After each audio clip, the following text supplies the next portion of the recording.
And time to go to the movies.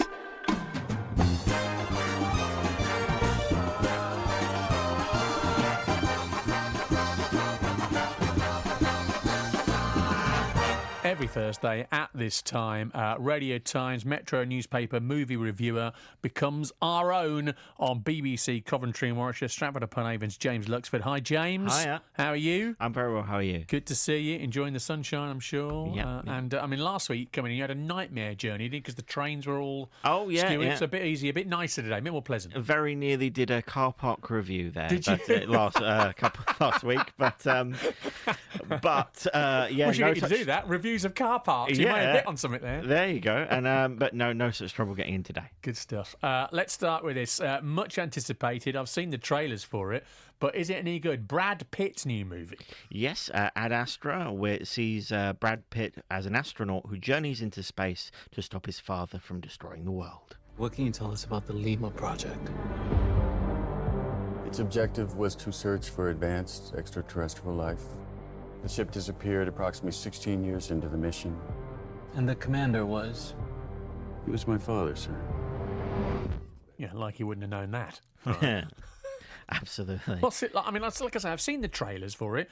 There's a lot of Brad Pitt, understandably. He's going to be the headline name. And it looks to me like this is someone trying to put Brad Pitt in a sort of space odyssey sort of setting. Yes, absolutely. Right? And if you've seen the... I was watching this yesterday, and it was brought to mind the poster, which is Brad Pitt in sort of standing around somewhere looking a bit sad. Okay. That's really kind of what this movie is. And there is an attempt to move in kind of a sort of almost Apocalypse Now-ish. He's journeying into space to stop a man who's clearly lost his mind, played by Tommy Lee Jones, who's very good. He plays the father.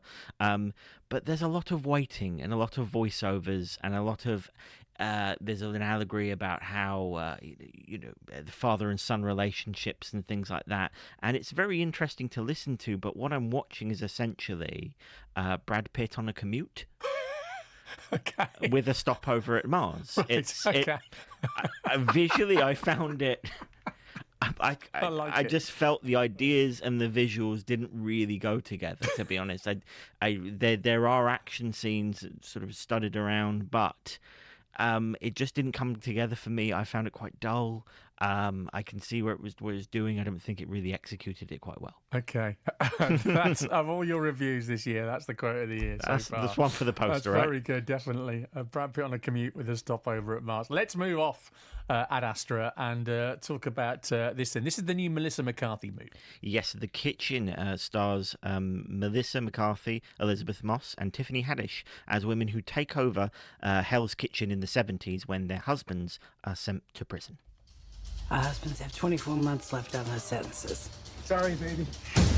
This is the Irish mob, organized crime. We're gonna take care of you. You girls are gonna be just fine. It's a mob movie.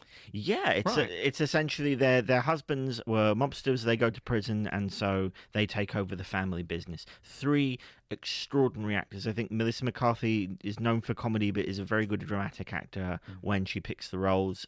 Elizabeth Moss, clearly Handmaid's Tale. Tiffany Haddish been in some wonderful things. They're three really good actors trapped in a terrible film. No, really? It's a very... I've read a lot of reviews that have said you almost think it's a spoof of 70s films and those kind of very cheesy Godfather rip-offs you occasionally get. And you hear... We know we're going to meet the Mafia Don because very sort of hokey opera music starts to play, and they've got terrible dialogue, and no matter how good the cast is, you really can't do anything if it's a bad story and a bad script, and you can almost see it in their faces. There's one point where Melissa McCarthy says, we own this neighborhood, and you're looking at her face and she doesn't really believe it, and we don't believe it either. Okay. Let's try and find something good to talk about then, shall we, this week? Yeah, my favourite this week, The Farewell. It's a comedy drama about a family who organise a farewell party for an elderly relative who doesn't know she's dying. What's wrong, Dad? Please tell me. Your nan is dying. She doesn't know, so you can't say anything. The family thinks it's better not to tell her. Why is that better? Chinese people have saying, when people get cancer, they die. Any good? I thought it was really good. You may remember the lead Awkwafina from Crazy Rich Asians, Ocean's 8. She plays a bit more zany characters, plays it very straight here. Absolutely fantastic performance. Really tender movie that deals with death and kind of culture clashes between American and Chinese sensibilities really well. Death, family, all the kind of finding the hilarity in the awkwardness and in the struggle, and just very tender, very well written, very warm film. Stuff. It's called The Farewell. Opens this weekend. James, as ever, thanks very much indeed. James Luxford from the Metro newspaper and Radio Times magazine, where you can read his reviews, and every Thursday around 10 to 5 right here on BBC Coventry and Warwickshire.